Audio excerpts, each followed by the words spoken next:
Hello, and welcome to the very first full show on the Younger Boomer channel. Today's date is June 15th of 2025, and let's get on with the show. Moving on. When I was a kid, my brother and I used to love watching monster movies. I'm talking movies like Godzilla, King Kong, Reptilicus, Frankenstein, Wolfman, Mummy, Creature from the Black Lagoon, and many more. A great many of the movies that I used to like as a kid involved one of my favorite special effects creators. He was none other than Ray Harryhausen. You may not be familiar with that name, but you are probably familiar with the movies that he was part of. He was a master of stop motion animation. You might have seen his work in some old classics, such as It Came from Beneath the Sea, The Beast from 20,000 Fathoms, a couple of the old Sinbad movies, which I will go into a little detail in a few minutes, the original Class of the Titans. The new one is fine. I liked it, but the original, I just liked the stop motion animation in that. And Jason and the Argonauts, just to name the most popular ones that Ray Harryhausen was involved with. Although Ray Harryhausen did not invent stop motion animation, it had been around for a few decades, going all the way back to cartoons, black and white, the early cinema days when it was silent movies. But Ray Harryhausen was a master at it. My favorites of his were, and not in any particular order, Jason and the Argonauts, which had Jason and his team fighting an army of skeletons, which was just absolutely amazing, especially for the day. And a movie called 20 Million Miles to Earth, which had this one monster supposedly from Venus who kept getting bigger and bigger and bigger all the time. There was a scene where he was fighting an elephant, which was really awesome. Ray Harryhausen had to stop motion effect on the monster and the elephant, and it was quite an impressive piece of special effects. And even though I did like the brand new version that came out a few years back, I still think the original Clash of the Titans was a great movie, and I'll watch it from time to time even today. The scenes where the hero has to slay Medusa by taking off her head without looking at her because he'll turn to stone, is just amazing special effects for the day. For this first stop motion video, I want to introduce you to a friend of mine. But first, a little explanation. This is my first attempt at stop motion animation. I have made several videos since then, and I will be posting them in the days to come. Obviously, they take a lot of time to put together, and I am still an amateur at this. If you follow my channel and watch my videos, you will probably, hopefully, notice an improvement in my skill level. Also, I do not know how yet to add sound to these videos, so I'm kind of doing them with written dialogue in the way that old silent movies used to be done. Eventually, I will figure out how to put sound to them and add the sound to my videos. Baby steps, people. That's the way we do this. You guys are watching me learn how to do this as I go. There are also problems with sound and sound effects that are copyrighted and will have to be taken into account when I'm producing these videos. Enough talking. Let's get to the video. Here's an introduction to a friend of mine whom you will be seeing a lot more of.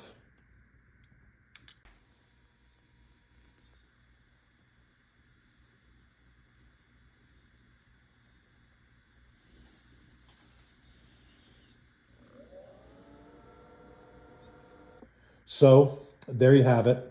I hope you enjoyed it, and I hope you will enjoy further videos to come. Moving on. For today's trivia section, not all countries have national birds.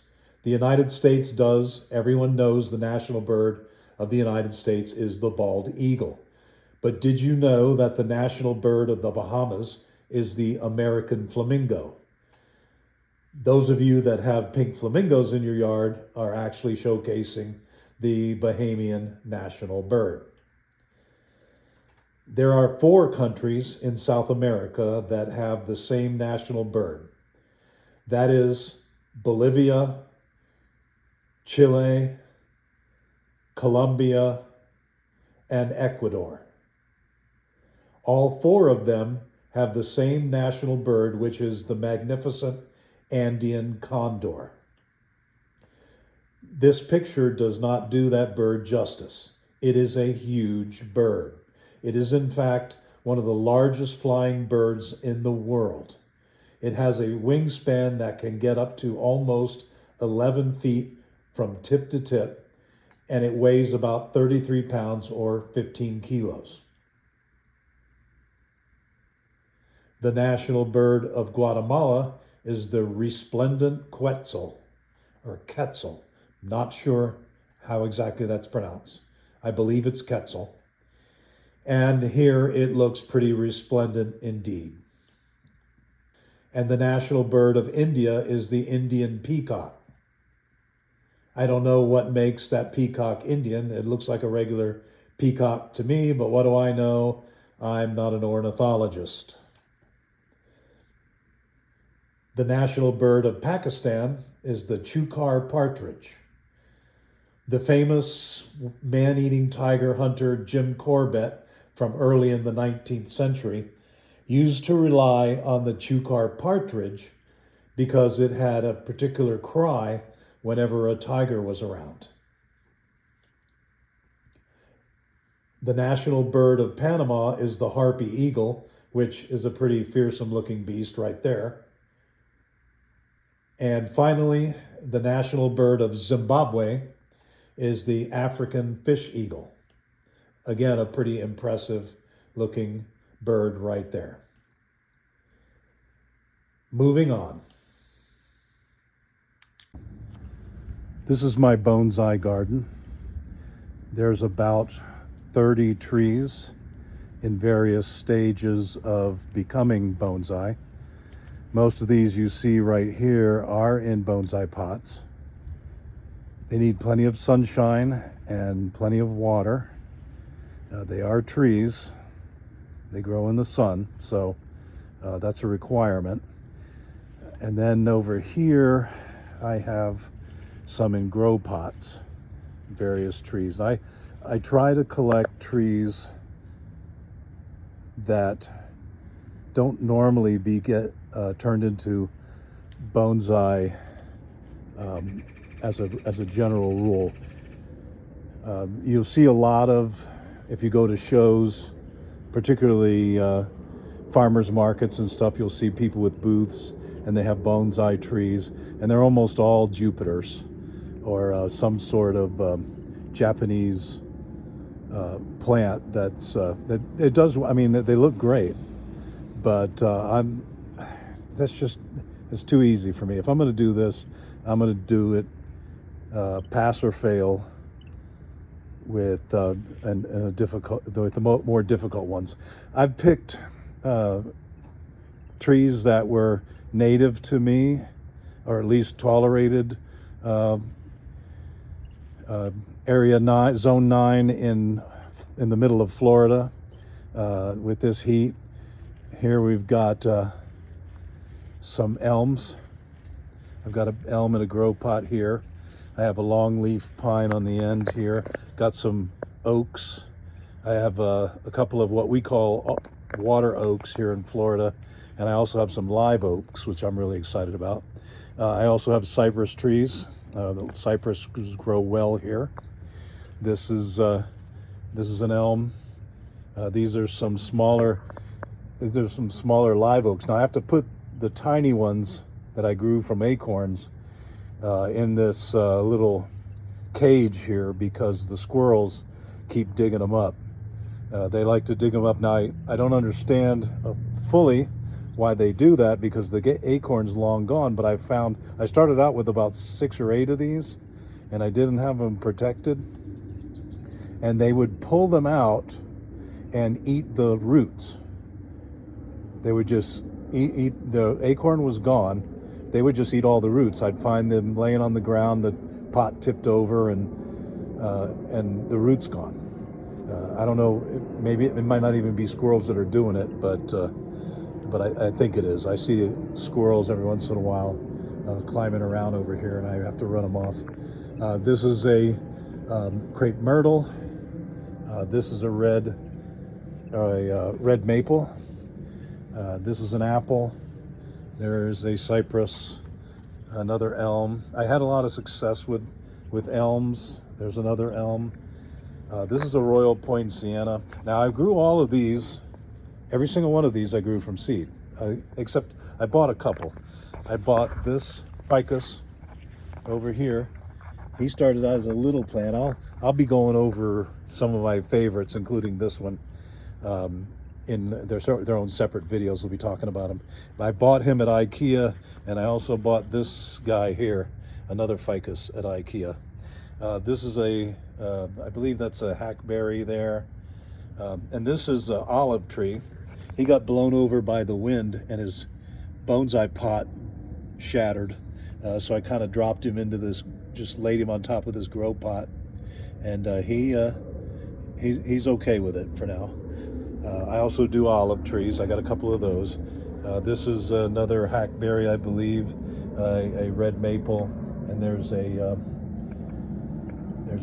elm back. An apple in the back there. I've got another olive tree. I've got a live oak, longleaf pine, and that's what I'm doing so far. Now I have some over here in big pots. This one is a special project here. This is a royal poinciana. I have his trunk. I'm trying to grow it really distorted.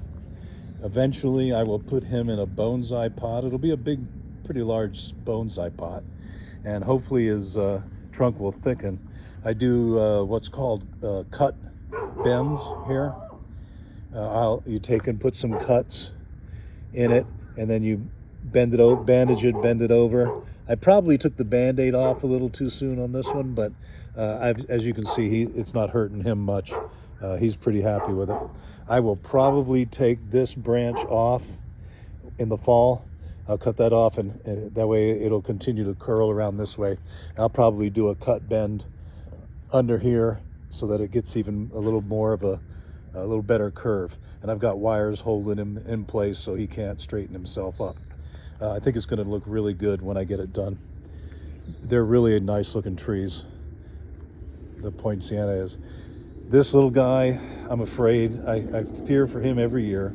This is actually a black walnut, and it's not technically native to Zone 9. He sprouted up. Of all the black walnut seeds I planted, this was the only one that survived. He sprouted up like this, about 1 foot tall, maybe 1.5 feet, and then he seems to have stopped. Last year, he was the very last tree to bloom, and I'm hoping he's not dead, and then he's just trying to be last again. So hopefully he's okay. I've got a very large olive tree here. I had an idea to maybe plant some of I had a lot of olive trees that the seeds germinated. I was pretty happy with that. I love olives, black olives mostly, but I'll eat green olives now and then. And I planted another one over there, as you can see. They're not pretty trees, olive trees. And this one is not doing as well for some reason. The one in the ground is not doing as well as the one in the pot for some reason. I'm not quite sure why that is, but you got to have two. If you don't have two, you won't get any olives because there's got to be some pollination there. And then this one here is another crepe myrtle.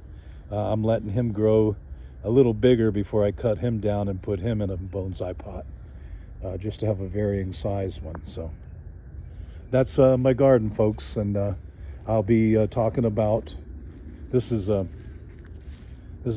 hedge that I planted a while ago, and I'm calling it, because of the shape that I'm doing it, I'm calling it Marge, as in Marge Simpson. Anyway, I'll be doing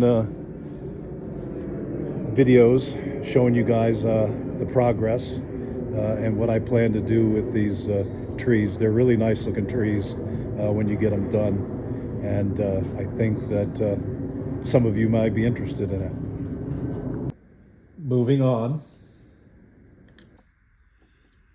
Doctor, the invisible man is in the waiting room. Tell him I can't see him right now. Moving on. So I'm sitting here at this restaurant, and I ordered spam, spam, spam, spam, spam, spam, baked beans, spam, spam, spam, and spam. And the waitress comes back and she says, the baked beans are off.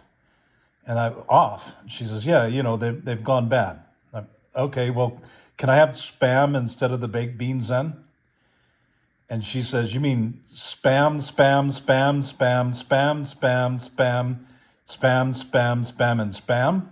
I said, yeah, okay. And now I have spam, spam, spam, spam, spam, spam, spam, spam, spam, spam, spam, and spam. Yum. At the end of every video, every episode of my little show, I'm going to have a meme for us to enjoy. This is simply a part of my effort to bring you the best of the internet and to end the show on a positive note, or hopefully even a funny note. But before I do that, let me say that if you enjoy what I'm doing here and you want to see more of it, please like and subscribe to my channel, and don't forget to click the bell if you want to be notified of new videos that I'm posting. And I will try to post quite often here. Take care, everyone. Here is your meme of the day.